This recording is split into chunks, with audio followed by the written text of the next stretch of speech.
How does the death penalty apply to the mentally ill? Before we answer this question, let's talk about the Eighth Amendment. The Eighth Amendment states, "Excessive bail shall not be required, nor excessive fines imposed, nor cruel and unusual punishments inflicted." Criminal sentences that are barbarous, outrageous, inhumane, or that shock the social consciousness are unconstitutional. There are also several state laws that protect criminal defendants by limiting sentences to those which are proportional to the crime committed. These protections may vary according to each state. Death penalty for murder. The death penalty may be imposed after the prosecutor has given the jury all the presented evidence to find the defendant guilty of murder. The defendant can only be imposed death penalty for murder if there was an intent to kill and the defendant did the actual killing. Someone who did not have the intent to kill or did not do the actual killing cannot be imposed the death penalty. Death penalty for kidnapping or rape. The death penalty is prohibited for the crime of rape or kidnapping if the rape was neither intended to result in death or the victim did not actually die as a result of the rape. Felony murder rule. A defendant cannot be imposed a death penalty for death that was part of an inherently dangerous felony unless the felony murderer's participation in the felony was major and he acted with reckless indifference to value human life. Insane defendant. The Eighth Amendment prohibits the imposition of the death penalty to defendants who are insane, even if they were sane at the time of the crime. Minors. Anyone under the age of 18 cannot be imposed a death penalty. Excessive fines. The fine that the defendant is given must fit the crime that the defendant is charged with and cannot be excessive. A fine is excessive if the fine was imposed in a manner that was arbitrary or capricious, the fine was so grossly excessive that it amounted to a deprivation of property in violation of due process, or other states do not impose such a fine to the crime charged. The death penalty, also known as capital punishment, is a legal sentence to die for criminal behavior. It is legal in 31 U.S. states. How the execution of the convicted criminal is carried out varies from state to state. Some states use lethal injection, the electric chair, or hanging. Crimes that can result in a death penalty are known as capital crimes or capital offenses, such as first-degree murder, terrorism, and espionage. Under certain circumstances, an unfair criminal sentence can sometimes be appealed. Criminal defendants have the right to appeal their case based on a legal or procedural matter. With regards to an unfair or unconstitutional sentence, a defendant will likely be more successful on appeal if they can provide a solid basis of proof. The death penalty is a highly controversial topic and has two basic viewpoints. The first says that some crimes are so evil that the perpetrator deserves to die, basically an eye for an eye and a tooth for a tooth. The second view is that police and juries make errors and the death penalty cannot be reversed. Once the convict has been put to death, he can't be revived. When the mentally ill get involved with the death penalty, this issue becomes even more controversial.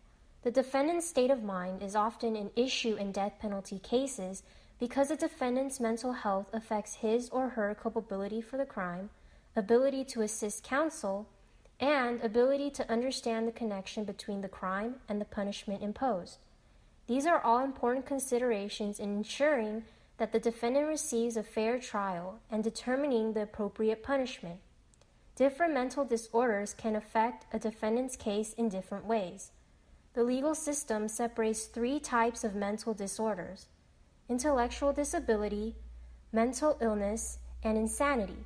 These may play a role in a defendant's case, but they are distinct conditions that are handled differently by the legal system because they affect an individual's reasoning and therefore culpability differently. Intellectual disability is characterized by significant limitations both in intellectual functioning and in adaptive behavior, which covers many everyday social and practical skills. This disability appears at an early age, usually before the age of 18. A mental illness is a medical condition that disrupts a person's thinking, feeling, mood, ability to relate to others, and daily functioning. Some examples include schizophrenia, bipolar disorder, and delusions. Insanity is a severe form of mental illness in which the individuals afflicted are so out of touch with reality that they do not know right from wrong and cannot understand their punishment or the purpose of it. Insanity can affect a capital case in 3 ways. If a defendant was insane at the time of the crime, he or she can be found not guilty by reason of insanity. An insane defendant may also be found not competent to stand trial. A death-sentenced inmate can be incompetent to be executed. Let's take a deeper look at how mental illness can affect the death penalty. In police interrogation, mentally ill defendants are more likely to give false confessions and are more vulnerable to police pressure. They are likely to have difficulty understanding their Miranda rights. Competency to stand trial. Defendants with schizophrenia and/or severe delusions generally do not understand the proceedings. Ability to form a criminal intent. States must prove the defendant specifically intended to kill the victim in most capital murder cases. Yet mentally ill individuals usually lack the ability to form the specific intent to kill, but are still found guilty in criminal cases. Let's talk about how the courts have dealt with the death penalty for the mentally ill. Ford versus Wainwright. In 1974, a Florida court sentenced Alvin Bernard Ford to death for first-degree murder.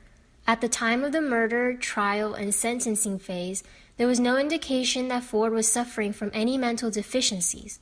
While awaiting execution, Ford's mental condition worsened.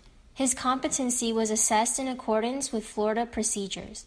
Following this assessment, Florida's governor signed Ford's death warrant. A state court declined to hear arguments raised about Ford's competency. Without the benefit of a hearing, Ford's habeas corpus petition was then denied by the federal district court. The U.S. Court of Appeals for the 11th Circuit affirmed. Eventually, this case made it to the Supreme Court, and in 1986, the Supreme Court made its decision.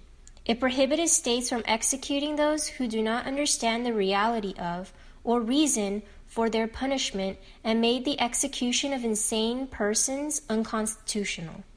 Atkins versus Virginia. Darold Leonard Atkins was sentenced to die in Virginia for the 1996 murder of Eric Nesbitt, a 21-year-old U.S. airman. Testimony about Atkins' mental abilities conflicted wildly. Defense witnesses told jurors Atkins was mildly mentally retarded and functioned at the level of a 9 to 12-year-old. A prosecution expert countered that Atkins suffered from an antisocial personality disorder and was of average intelligence at least. In 2002, the Supreme Court held that the execution of people with mental retardation was unconstitutional. However, the court did not rule that it is unconstitutional to execute someone who suffered from a serious mental illness at the time of the crime. Patterson versus Stretke. Kelsey Patterson had a history of committing violent crimes but being found incompetent because he was diagnosed with paranoid schizophrenia. He voluntarily committed himself to a hospital after one crime. Despite his history and diagnosis, Patterson was found competent to stand trial by a jury after 2 murders in 1992. Patterson talked about conspiracies against him during his capital trial. It was clear that he did not possess a rational or factual understanding of the proceedings against him and was unable to consult with his attorneys, whom he believed were plotting against him. The jury rejected his insanity defense, found him guilty of capital murder, and sentenced him to death. Panetti versus Quarterman. Scott Panetti had been diagnosed with symptoms of schizophrenia, manic depression, auditory hallucinations, and paranoid delusions marked by religiosity. Due to this, he was hospitalized many times. He was tried in Texas court for capital murder because he killed his mother-in-law and his father-in-law, the parents of his second wife. He suffered a paranoid delusion while waiting for his capital trial and was convinced that his attorneys were conspiring against him with the sheriff and the other law enforcement officers. He waived his right to counsel and represented himself. During the trial, he rambled on and made incoherent statements, which clearly displayed his mental illness. Despite this, the jury still sentenced him to death. After the trial, numerous mental health professionals have testified that his delusions have caused his cognitive functioning to be severely impaired. His attorneys filed multiple motions claiming that he was incompetent to be executed. Finally, the U.S. Supreme Court took on the case. In a 5-4 decision, justices ruled in his favor and blocked his execution. By doing this, the Supreme Court reaffirmed that a defendant cannot be executed if he is incompetent at the time of his execution, and clarified the precedent set in Ford v. Wainwright. Now let's take a look on the public opinion on this issue.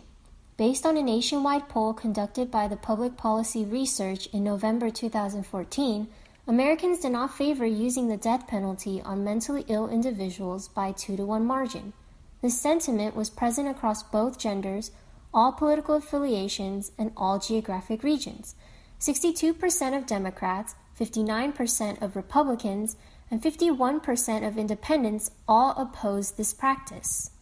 Now that you know more about this issue, what is your stance on this topic?